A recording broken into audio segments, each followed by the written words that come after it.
Hello students, how are you? I hope you all are safe at your homes.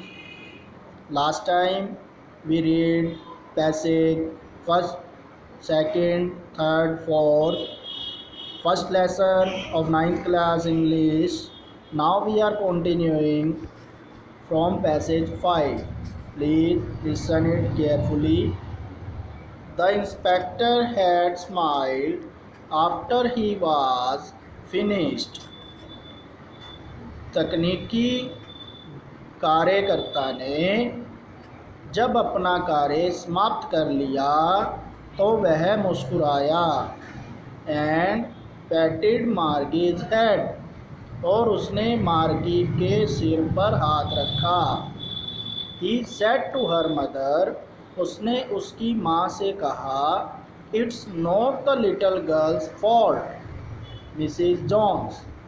Mrs Jones, यह इस बच्ची की गलती नहीं थी।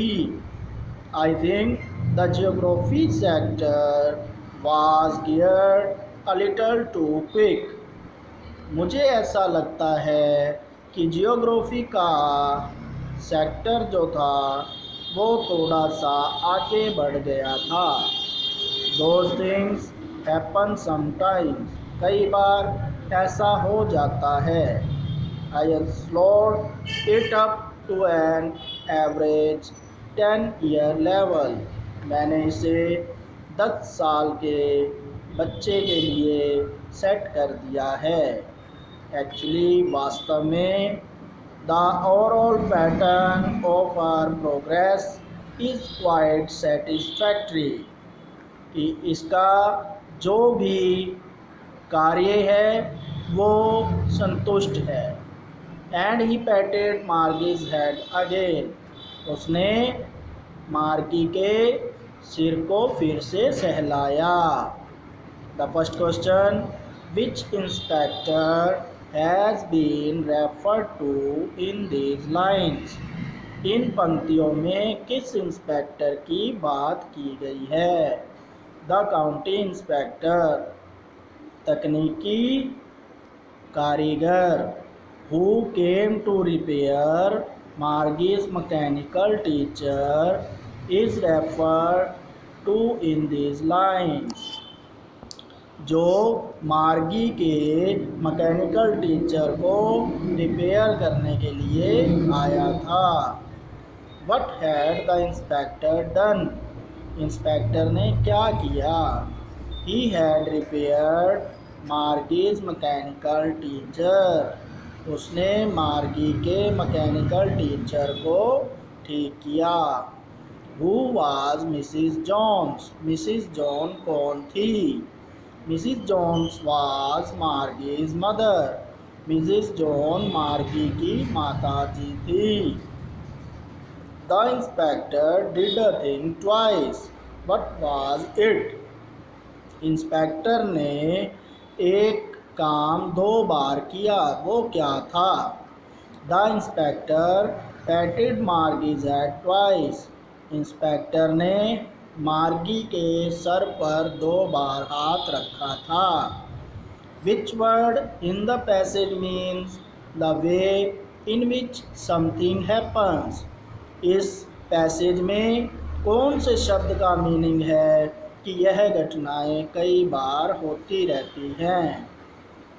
Pattern, passage 6, may be he said nonchalantly, हाँ शायद। ही वॉकड अवे विस्लिंग, वह सीटी बजाता हुआ बाहर चला गया। The dusty old book tugged beneath his arm, उसके हाथ में वह धूल भरी पुरानी बुक थी। Margie went into the school room, Margie school room में चली गई। It was right next to her bedroom, यह उसके बेडरूम के दाईं ओर था। And the mechanical teacher was on, और मैकेनिकल टीचर ऑन था।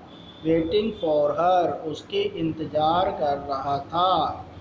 It was always on at the same time, every day except Saturday or Sunday. यह प्रतिदिन सीमित समय पर आ जाते थे, शनिवार और रविवार भी। बिकॉज क्योंकि her mother said little girls learn better if they learn at regular hours, क्योंकि उसकी माँ कहती थी कि छोटी बच्ची तभी सीखेगी जब वो नियमित घंटों में उसे पढ़ाएंगे। The screen was lit up and it said screen week, और उसने कहा today's arithmetic lesson is on the addition of proper fractions, कि आज का हमारा जो पाठ है वो फ्रैक्शन का एडिशन है।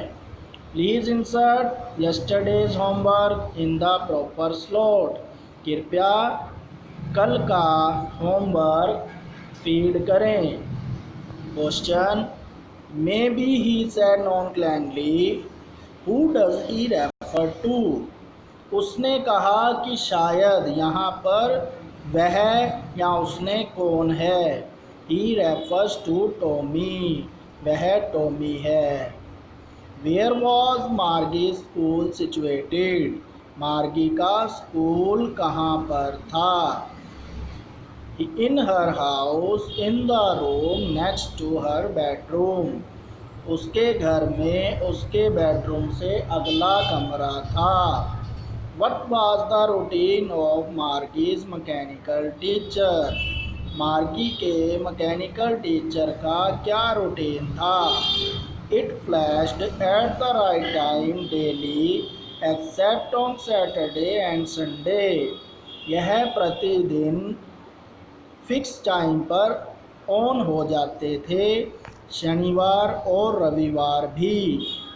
What topic was Margie's going to learn that day, उस दिन मार्गी कौन सा टॉपिक पढ़ रही थी। She was going to learn the topic about the addition of proper fraction, वह एडिशन ऑफ प्रॉपर फ्रैक्शन पढ़ने जा रही थी। Find a word from the passage which have the meaning same as showing not any interest, ऐसे शब्द को ढूंढे passage में जिसका अर्थ है बिना रुचि के दिखाना, नॉनक्लैंडली। Students, please write and learn these question answers. Thank you. Stay home. Stay